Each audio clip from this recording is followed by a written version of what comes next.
संगत और पंगत यदि जीवन में सुधर जाए तो जीवन में रंगत ही रंगत है। ये दोनों गड़बड़ हो चुकी हैं, पंगत भी गड़बड़ है और संगत भी गड़बड़ है, इसलिए जीवन में रंगत नहीं चढ़ रही, प्रयास करने पर भी प्रभाव नहीं हो रहा। इसलिए संगत और पंगत दो ही का काम है साहब।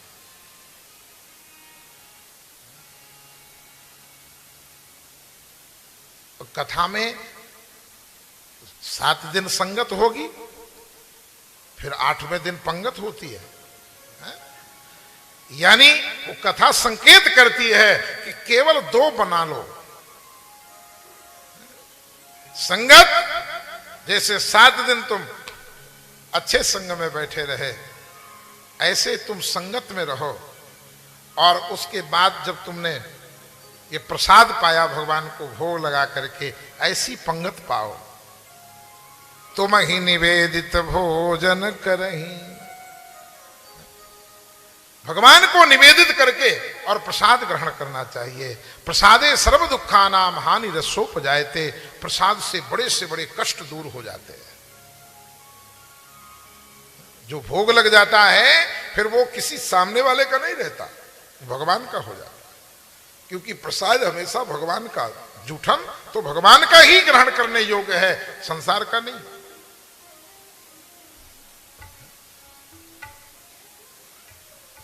ऐसा पापी भी यदि कलयुग में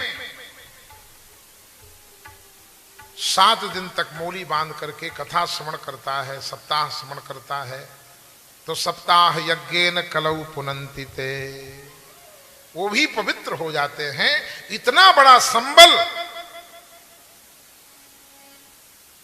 संसारी जीवों के लिए सनकादिकों ने श्रीमद् भागवत में प्रदान किया, और उसी संबल में कथा भी सुना दी धुंधकारी की। आत्मदेव पंडित जी बड़े सत्कर्मी थे, परंतु घर पुरुष से नहीं चलता, घर स्त्री से चलता है। स्त्री कैसी थी? लोकवार्ता रता कूरा प्रायसो बहुजल्पिका, दिन रात झूठ बोलती थी। जब दिन रात में ज्यादा लगे रहोगे, ज्यादा बातें करोगे, तो स्वाभाविक झूठ निकलेगा। इसलिए कम बोलो। कम बोलने वाला ज्यादा सुखी रहता, ज्यादा बोलने वाला झमेले में पड़ता है। तो कल तो एक डॉक्टर साहब आए थे आयुर्वेद के, बैठे हैं डॉक्टर साहब, आज अभी नहीं आए।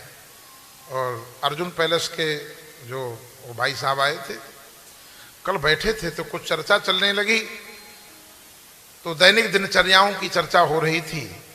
तो उसी क्रम में हमारे मुख से निकल गया कि जो ज्यादा पानी यूज करता है वो तो ठीक है, पर जो ज्यादा पानी मिस यूज करता है उसकी मानसिक स्थिति ठीक नहीं रहती, क्योंकि पानी से वाणी का कंट्रोल होता है। जो पानी यूज करेगा उसकी वाणी पे कंट्रोल होगा, और जो पानी को मिस यूज करेगा वो किसी को कुछ बोल देगा, उसकी वाणी पर कंट्रोल नहीं होगा।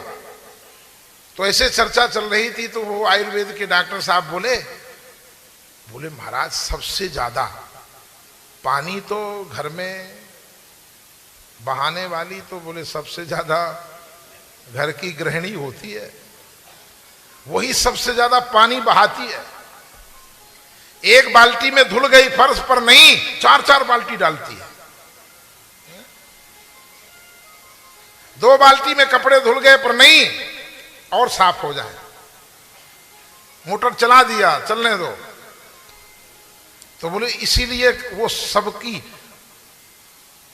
स्थिति ऐसी हो जाती है, जो ज्यादा पानी बहाता है, बोले उनकी वाणी में कंट्रोल नहीं रहता, फट दे बोल पड़ती है जो बोल रहा है, किसी के सामने बोल देंगे। इसलिए यदि ऐसा कुछ आप लोगों में हो ना, तो पानी का कंट्रोल करना। जल ही जीवन है, रोटी नहीं होगी तो चलेगा, परंतु यदि घर में पानी नहीं होगा तो नहीं चलेगा। हमारी भारतीय संस्कृति में कोई भी सत्कर्म होता है तो सबसे पहले वरुण पूजन होता है। वो कलश में जो जल भर करके लाते हैं वो वरुण पूजन होता है। घर में गृह प्रवेश करते हैं तो वरुण पूजन में पहले कलश आता है, फिर अग्नि प्रज्वलित होती है। यानी जीवन में सबसे महत्वपूर्ण पानी है और व्यवहार में सबसे महत्वपूर्ण वाणी है। इसलिए यदि वाणी को कंट्रोल करना है तो सबसे बढ़िया दवाई है पानी कंट्रोल कर लो, अपने आप कंट्रोल हो जाए।